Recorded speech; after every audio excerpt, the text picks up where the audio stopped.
Hey, it's Dorleen, and today I'm working on a mixed media piece just on a canvas. I'm just applying a whole bunch of different colors of acrylic paint onto the canvas, and I'll have all that information on my blog, which I'll have listed below.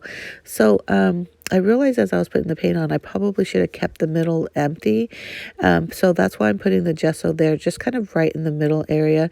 And then once I scrape that on, and that's just like an old fake credit card you get in the mail, I hate to waste medium, so I'm pulling out my junk journal and I'm looking for a unfinished page or a blank page to add some of this medium. I kept the flip in here because I just thought maybe you guys would be interested in seeing it. If you're interested in seeing flips throughs of my junk journal, there is a playlist of my junk journal, and you can look up at that in YouTube on my channel. So once that dries, I realize it's still really bright, so I'm going to use white acrylic paint to start painting my image, and then later on in the video I do have to put more paint on to, I don't want it to be covered. I like the fact that some of the colors come through because I think that's what makes mixed media pieces or these canvas pieces really fun, or at least that's my style. But I'm just, if you can't tell already, I'm creating a cow, a very juvenile version of a cow. Since it's mixed media, now I'm pulling out my stamps and some ink, and I'm using the word moo. I created a piece. It was a pig. I don't think I did a video, but I'll have a picture of it at the end. And what I did is I put oink over in a couple different spots. So I'm kind of copying the same thing. Obviously different color scheme, and you'll see that at the end. But that's what I'm doing here. One thing that's important when you're working on a canvas, you always want to paint or finish somehow the edges of the canvas as well, because when it's hung up on the wall, people are going to see those edges. So I kind of put the ink and also the stamps throughout, not only just the front, but also on the sides. This stamp right here is a script stamp, and this is my all-time favorite when I'm doing my junk journaling or any mixed media. If you're a subscriber of mine, you already know that because I pull this out pretty much every project. I love this stamp. If you're not already a subscriber, please do so. You can click that subscribe button down below, and you can give me a thumbs up or leave me a comment. I'd appreciate it. So that little splash of white is from a handmade white spray, I guess, but the spray doesn't work because the tube's clogged. But I usually just drip it on anyways, and basically it's just watered down acrylic paint. Then I put some blue spray ink, and just to add a little bit more color, I'm going to remove it because I don't want it on the white sections. And I don't show it, but I'm letting the stages dry between stages. So now I'm going to work on the actual cow patches, I guess is what you'd call them, or spots. And I'm just using my finger, which is my favorite tool, and randomly putting some black splotches. Now, unfortunately, with this video, I lost a huge chunk of it. So right now I'm using this Vicky Bouton crayon to outline the cow.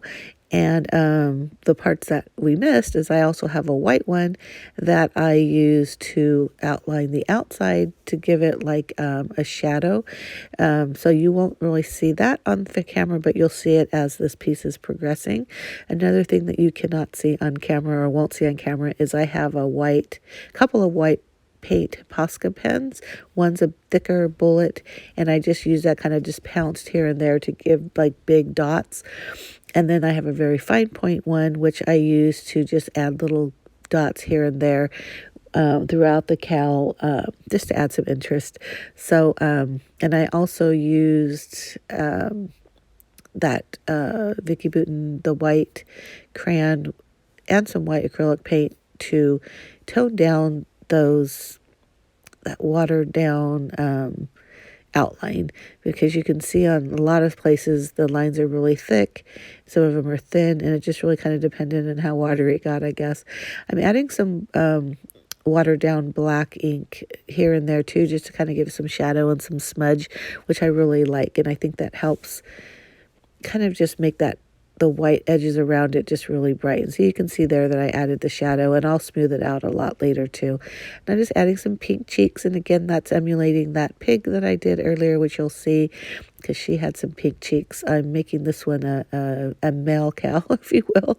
I did add some more white acrylic paint over the white images because I needed to flesh out some more colors. But that gray that I'm doing, I just made that with my leftover black with some white, and I'm using that to shade some areas and also put back the nostrils and the mouth. I think this cow is turning out so adorable. Again, I'm adding some more white or watered down white to, I should say watered down. I think there was some gray on that, but to just kind of give that more of a shadow. So that color silk, I just did some black splatters. I was pointing that out. I'll see there, you can see the bigger white dots. And I actually put some more in later. Again, I lost a huge chunk of the video, so I'm not really sure what happened, but whatever. And I actually did film it. Sometimes I just don't hit record, but this time I did, and I just lost a big chunk. But you can see the white fine lines where I added some details here and there.